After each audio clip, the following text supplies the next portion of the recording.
अब हम पहुंचे हैं डीपीएस इंदिरापुरम में। यहाँ पर लोग अपना मत देने के लिए आ रहे हैं, तो आइए जानते हैं लोगों से कि वो किन चीज़ों को ध्यान में रखते हुए अपना वोट दे रहे हैं। देखिए, सबसे पहले तो व्यवस्था बहुत बढ़िया है कि लोगों को ये बिल्कुल एहसास नहीं हो रहा कि इस बार वोटिंग के बहुत नॉर्मल और स्टैंडर्ड तरीके से हो रही है।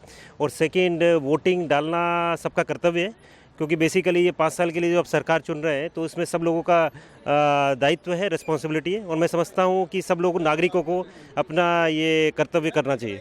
आपको क्या लगता है किसकी टक्कर है इस बार? टक्कर तो देखिए मेनली जो बीजेपी है उसी का प्रभाव है, क्योंकि बिकॉज जो डेवलपमेंट है और मोदी जी के नाम पे है, तो मेरी समझ से लोग उसी चीज़ को समझेंगे। आपका बहुत बहुत शुक्रिया हमारे साथ जुड़ने के लिए। आप वोट देकर आ रहे हैं या जा रहे हैं? नहीं, बिल्कुल अभी मैं वोट दे करके आ रहा हूँ।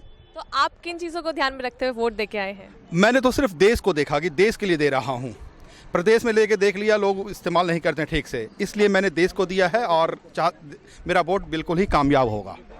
तो आपको क्या उम्मीदें हैं जो भी जीतेगा उनसे? देखिए, उम्मीद तो रहता है कि देश में शांति आवे, ठीक है ना, प्रदेश में शांति आए, और वो जरूर आएगा। बिल्कुल जिसको मैंने दिया है जीतेगा तो वही। और टक्कर किसकी मान रहे हैं आप? टक्कर मैं सोचता हूँ एक की ही पार्टी है और कोई पार्टी है ही नहीं यहाँ पर। बिल्कुल सिर्फ एक पार्टी है जिसको मैं दे करके आया हूँ। आपका बहुत बहुत शुक्रिया हमारे साथ जुड़ने के लिए। धन्यवाद। तुम जानना चाहेंगे कितने सालों से वोट देते आ रहे हैं? मुझे करीब 40 साल हो गए वोट देते हुए। तो इस बार जो आपने वोट दिया उसको किन चीज़ों को ध्यान में रखते हुए आपने वोट दिया है? कैंडिडेट की क्वालिटी को ध्यान में रखते हुए दिया है वोट। और कैंडिडेट ऐसा होना चाहिए कि जो एसेसेबल हो। ये नहीं है कि मतलब आप मिलना चाहें तो कैंडिडेट से मिल ही नहीं सकते हैं, ऐसा नहीं चाहिए कैंडिडेट। और आपने किन चीज़ों को ध्यान में रखते हुए वोट दिया? मेरा एक ही है कि डेवलपमेंट होना चाहिए इस एरिया में, तो उसको देखते हुए ही वोट दिया है। आपको क्या लगता है किसकी टक्कर होगी इस बार?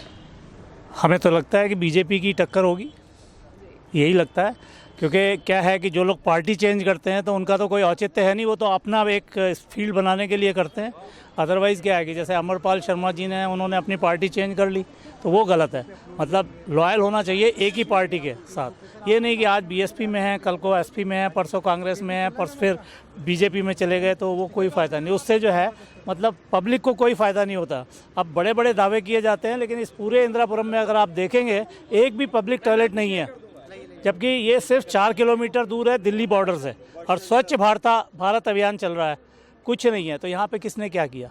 तो जो बस शेल्टर लगे हैं उसके तो कोई देखने वाला नहीं है कि बस शेल्टर पे जो करोड़ों रुपया खर्च किया गया उसकी भी इंक्वायरी होनी चाहिए। सीएजी से होना चाहिए ऑडिट बेसिकली, कि ये जो पैसा खर्च किया गया है आखिर की पब्लिक का पैसा है, हमारा टैक्स पेयर्स का पैसा है, आखिर उसके लिए क्यों इतना पैसा खर्च किया अगर यहाँ पे कोई ट्रांसपोर्टेशन की सुविधा नहीं है? तो आप चाहते हैं कि जो भी जीते इन सब बातों पर ध्यान दें? बिल्कुल ध्यान दे और एसेसेबल होना चाहिए। आपका बहुत बहुत शुक्रिया हमारे साथ जुड़ने के लिए। तो आप किन चीज़ों को ध्यान में रखते हुए वोट दे के आए? नेशनलिज्म के ऊपर ध्यान देकर हमने वोट दिया है, और ये कास्टिज्म के ऊपर नहीं किया है हमने वोट। तो आपकी जो उम्मीदें आप लगाए बैठे हैं कि जो भी जीते उनसे क्या उम्मीदें हैं आप? नेशनल पार्टी के ऊपर, हमने नेशन के ऊपर दिया है वोट, इसलिए। आपका बहुत बहुत शुक्रिया हमारे साथ जुड़ने के लिए।